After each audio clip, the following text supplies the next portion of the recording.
حضرت سیدنا عمر بن میمون رضی اللہ تعالیٰ عنہ فرماتے ہیں، جس دن حضرت سیدنا عمر فاروق رضی اللہ تعالیٰ عنہ پر حملہ کیا گیا اس دن میں وہیں موجود تھا۔ حضرت سیدنا عمر فاروق رضی اللہ تعالیٰ عنہ نماز فجر کے لیے صفیں درست کروا رہے تھے۔ میں آپ رضی اللہ تعالیٰ عنہ کے بالکل قریب کھڑا تھا۔ ہمارے درمیان صرف حضرت سیدنا عبداللہ بن عباس رضی اللہ تعالیٰ عنہ حائل تھے۔ حضرت سیدنا عمر رضی اللہ تعالیٰ عنہ صفوں کے درمیان سے گزرتے اور فرماتے، اپنی صفیں درست کر لو۔ جب آپ رضی اللہ تعالیٰ عنہ نے دیکھا کہ صفیں بالکل سیدھی ہو چکی ہیں، نمازیوں کے درمیان بالکل خلا نہیں رہا اور سب کے کندھے ملے ہوئے ہیں، تو آپ رضی اللہ تعالیٰ عنہ آگے بڑھے اور تکبیر تحریمہ کہی۔ آپ رضی اللہ تعالیٰ عنہ کی عادت کریمہ تھی کہ صبح کی نماز میں اکثر سورہ یوسف اور سورہ نحل میں سے قرأت فرماتے۔ آپ رضی اللہ تعالیٰ عنہ پہلی رکعت میں کچھ زیادہ تلاوت فرماتے تاکہ بعد میں آنے والے بھی جماعت میں شامل ہو سکیں۔ ابھی آپ رضی اللہ تعالیٰ عنہ نے نماز شروع ہی کی تھی کہ ایک موجوسی غلام جو پہلی صف میں چھپ کر کھڑا تھا، اس نے موقع پاتے ہی ایک دو دھاری تیز خنجر سے آپ رضی اللہ تعالیٰ عنہ پر حملہ کر دیا۔ حضرت سیدنا عمر رضی اللہ تعالیٰ عنہ کی آواز سنائی دی کہ مجھے کسی کتے نے قتل کر دیا یا کاٹ لیا ہے۔ وہ ماجوسی غلام حملہ کرنے کے بعد پیچھے پلٹا اور بھاگتے ہوئے 13 نمازیوں پر حملہ کیا، جن میں سے 7 شہید ہو گئے۔ ایک نمازی نے آگے بڑھ کر اس پر کپڑا ڈالا اور اسے پکڑ لیا۔ جب اس بدبخت غلام نے دیکھا کہ اب میں پکڑا جا چکا ہوں تو اپنے ہی خنجر سے خودکشی کر لی۔ جب حضرت سیدنا عمر رضی اللہ تعالیٰ عنہ پر حملہ ہوا تو صفوں میں دور دور کھڑے اکثر نمازی اس حملے سے بے خبر تھے۔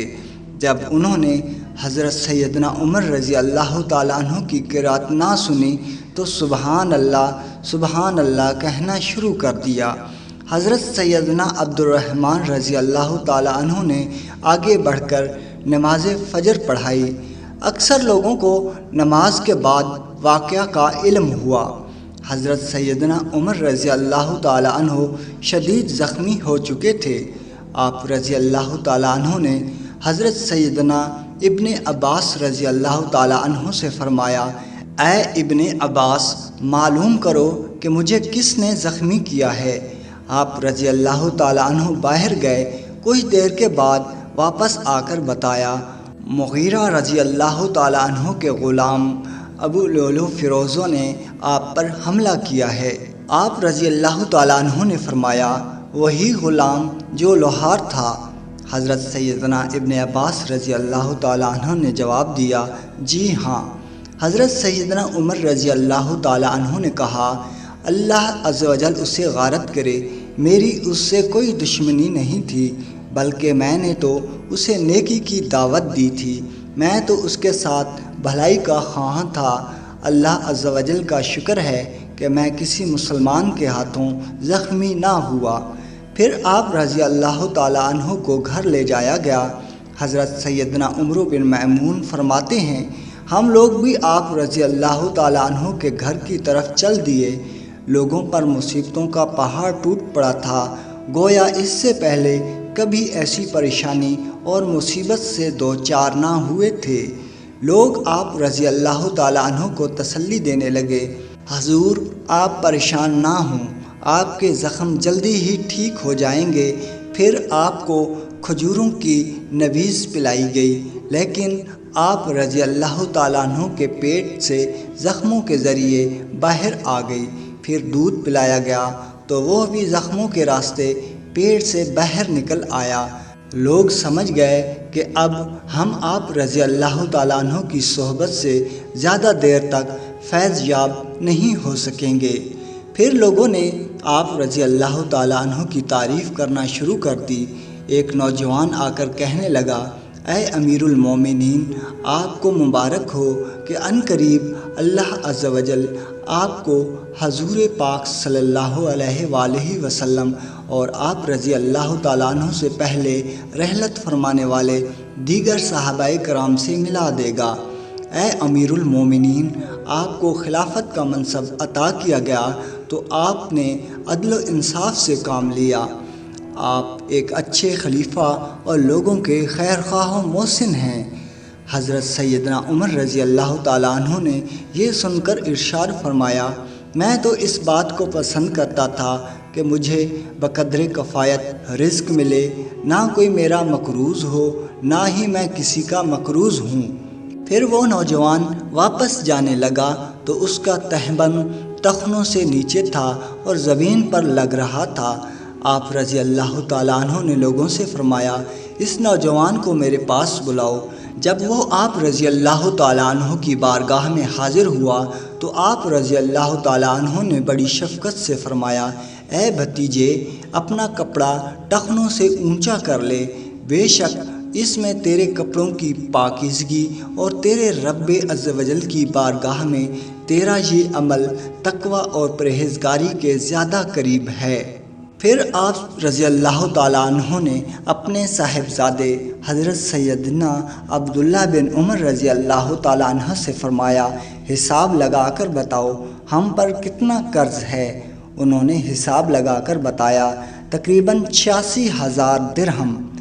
آپ رضی اللہ تعالیٰ عنہ نے فرمایا، اگر یہ قرض میرے مال سے ادا ہو جائے تو ادا کر دینا، اور اگر میرا مال کافی نہ ہو تو بنی عدی بن کعب کے مال سے ادا کرنا، اگر پھر بھی ناکافی ہو تو قریش سے سوال کرنا، اس کے علاوہ اور کسی سے سوال نہ کرنا۔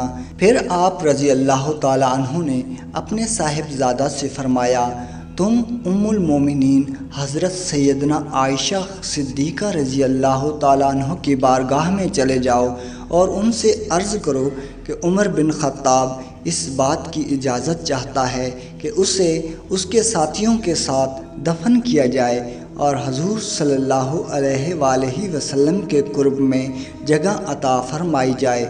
حضرت سیدنا عبداللہ بن عمر رضی اللہ تعالیٰ عنہ حضرت سیدنا عائشہ صدیقہ رضی اللہ تعالیٰ عنہ کی بارگاہ میں حاضر ہوئے اور سلام عرض کیا۔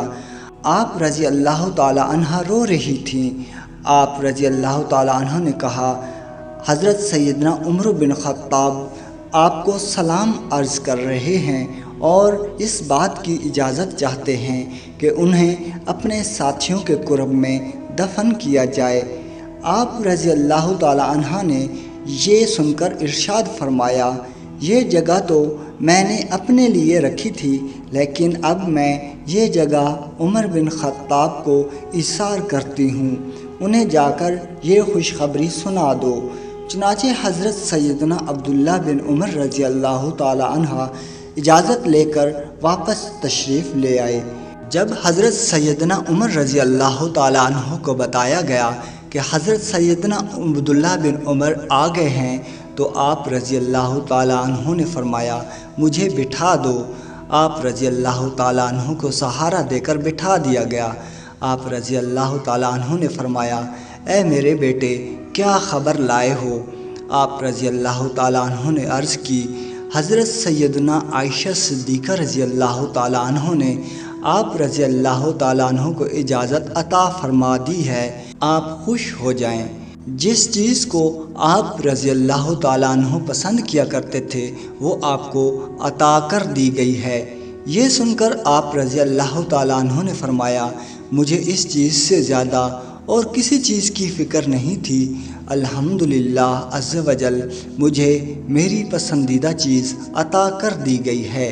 پھر آپ رضی اللہ تعالی عنہ نے فرمایا، جب میری روح پرواز کر جائے تو مجھے اٹھا کر سرکار دو عالم صلی اللہ علیہ وآلہ وسلم کے روضہ اقدس پر لے جانا، پھر بارگاہ نبوت میں سلام عرض کرنا اور حضرت سیدنا عائشہ رضی اللہ تعالی عنہ سے عرض کرنا، عمر بن خطاب اپنے ساتھیوں کے ساتھ آرام کی اجازت چاہتا ہے، اگر وہ اجازت دے دیں تو مجھے وہاں دفن کر دینا اور اگر اجازت نہ ملے تو مجھے عام مسلمانوں کے قبرستان میں دفنا دینا۔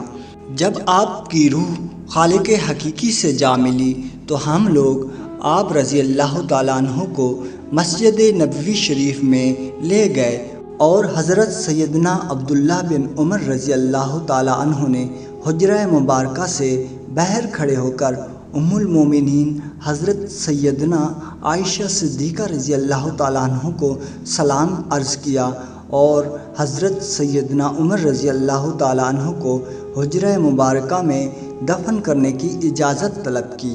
آپ رضی اللہ تعالیٰ عنہ نے اجازت عطا فرما دی۔ چنانچہ حضرت سیدنا عمر فاروق رضی اللہ تعالیٰ عنہ کو حضور پاک صلی اللہ علیہ وآلہ وسلم کے جلووں میں حضرت سیدنا صدیق اکبر رضی اللہ تعالیٰ عنہ کے پہلو میں دفن کر دیا گیا۔ ناظرین، نیکسٹ ویڈیو کے لیے ہمارے چینل کو سبسکرائب کیجیے۔ اللہ نگہبان۔